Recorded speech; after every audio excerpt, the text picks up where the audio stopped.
There's just so many women that online, at least, they act like they could care less about having a friend. And I just want to tell y'all, you don't know what you're missing out on. Having adult friendships, super tea. Oh yeah, baby.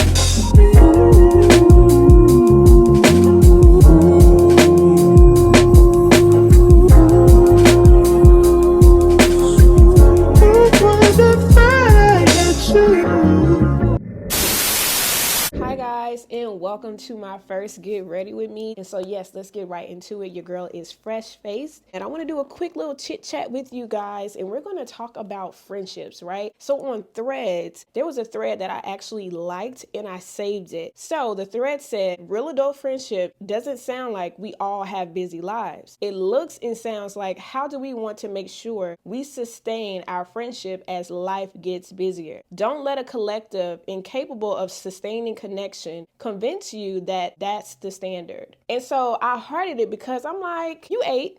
Okay, you ate, and I'm definitely guilty of being one of those friends that will allow the busyness of my life to affect how I show up and check in with my friends. Sometimes I am the friend that will lean a little bit too much on their grace in their mercy in that aspect. And, I know I need to do better with checking in. I know I need to do better with just being a better friend.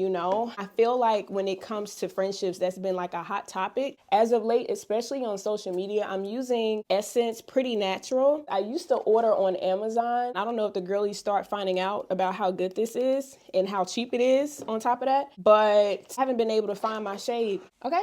So I've been ordering from the site, and thankfully the site allows me to get it in like 3 days. Anyway, just something to brighten my under eye. Getting back to what I was saying about friendships, I know I can definitely do better in that aspect. And online, it's either the extreme of, you need to understand that we're adults, we're not 16 years old, and we all have full lives. We have children, we have spouses, we have careers. Some of us are also very active in our church. If you're not active in church, you may do a lot of volunteer work outside of what you do as your career. And so it's like, give us some grace and stop being so codependent, like all those things, which is true. There are some people that need to get a grip. Hello. But then there's that other aspect of knowing how to manage your time better so that your friends can still feel included and valued in your life. And I think that's the place I'm at. And I think that's the place a lot of my friends are at as well. I think that's why they're also not as hard on me as I may be on me as far as getting back to them, because it's a two-way street.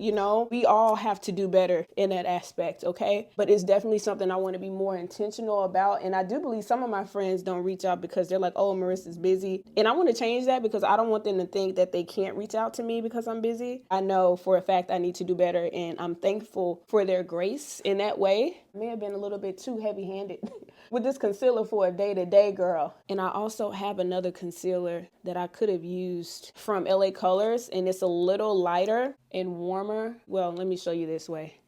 But yeah, I'm just going to blend this out. Yeah, y'all let me know if y'all have had any issues as being an adult and maintaining friendships, making sure that you are communicative on what you want in this season of your life. And I think that's a whole other thing too. We need to have conversations about what you expect in this friendship, even as it shifts, so that no one is caught off guard when you're upset. You know what I'm saying? I think oftentimes things shift and we expect people to read our minds, especially as women. We are very good at expecting people to read our minds and not really communicating properly what we want from the person that we may be feeling a way about, And so I think that's so important to make sure you express how you feel and do it in that moment. It's November, right? If you've been feeling away since August, say something in August. Don't wait till November to have all this pent up aggravation against your friend and take it out on her like a boiling pot bursting, okay? That's not fair, because it's not fair to you because you're sitting with all of that emotion for months, right? And it's not fair to the person having to experience that from you. No one's saying that how you feel is invalid, but there's a way to share that without it being toxic and overwhelming.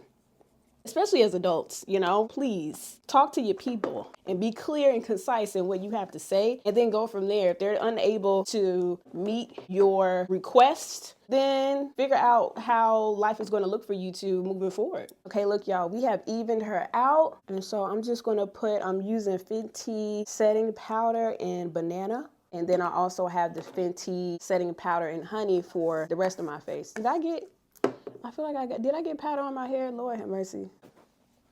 And we're gonna warm her up, honey. But yeah, I definitely feel like a conversation has to be had, either or, especially if you're feeling away, because depending on how long you've been friends, on top of that, nobody wants to throw away a genuine friendship just because life has changed in some regard, either for one of you or the both of you, and you're both just really trying to navigate it. Yeah, conversation definitely has to be had, but it's hard, Nobody prepares the women for maintaining adult friendships. I feel like there's just so many women that, online at least, they act like they could care less about having a friend. And I just want to tell y'all, you don't know what you're missing out on. Having adult friendships, super tea, boo, super tea. You need it, especially as you're trying to navigate your career, whatever job you're at right now, and trying to be professional in a climate where you are working with women. Having other women as friends is a great balance, because sometimes if you don't have a woman or women as friends outside of your job, you may fall prey to settling for coworkers who may not be the best fit as it comes to friendship, but you're settling because it's like, well, I don't have anyone else outside of work. And you're assuming that this particular coworker is your friend, and then you end up getting burned. It makes you not even want to venture out and explore friendship outside of work because of what you experience at work. And it could just disrupt the work environment. I'm not opposed to having friends at work. I just feel like it's nice to have them outside of work. Like, I don't go to work expecting to make friends with people.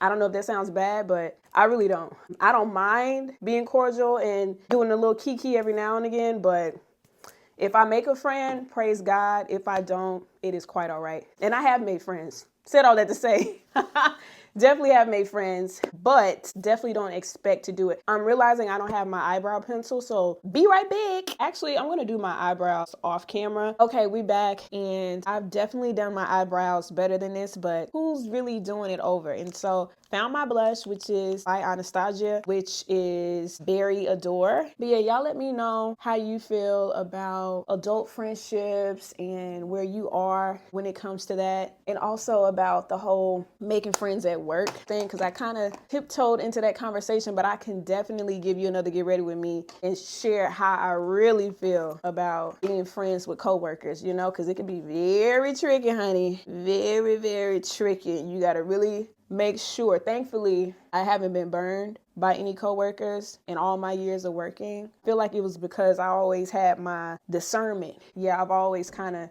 been a good judge of character. Thankfully, I haven't experienced anyone saying they're my friend at work and whole time they are my enemy, okay? Looking to draw blood.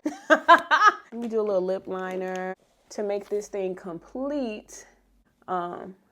I didn't even show y'all. I got that lip liner from CBS as well. This is actually from Juvia's Place. I got this from Ulta. It's in the shade Lady. I know that's right, because I'm a lady. Period. Let's get into my eyelashes, right? So I have this primer that's also from Essence. If you don't want to use Essence, I like to use L'Oreal's primer, which you can also get at CVS. And my mascara that I use is also from Essence, which I don't know if the primer is on Amazon or not. I just pretty much order everything from essence.com now. My primer too, I didn't mention my primer. Love their primer. If you like Milk primer that's in Sephora, you would love this. It's a great dupe and it's cheap. And this is for the under eye. When I tell you, everyone always compliments me after church because they're like, girl, how is your makeup still looking good? This is how. This is how. Now, I do use a different foundation for church. I use Lancome. The main thing you have to really be concerned about when it comes to your makeup looking good is your skin. You have to have a good foundation, a good canvas, if you will. Your skin is really the key as to how your makeup is going to look, So take care of your skin, people. We are done, honey, okay? She is done. She has her 2 pieces down, ponytail with her crown, boo. And we looking all right for a day-to-day look, right? And so, yeah, thank you all for joining me for my first Get Ready With Me chit chat. Again, let me know how you're navigating friendships as an adult because it's rough out here, okay? It is rough out here, but let me know in the comment section down below. Also, be sure to hit that subscribe button to subscribe for more content from your girl. Yeah, I'll see you in the next video. Peace.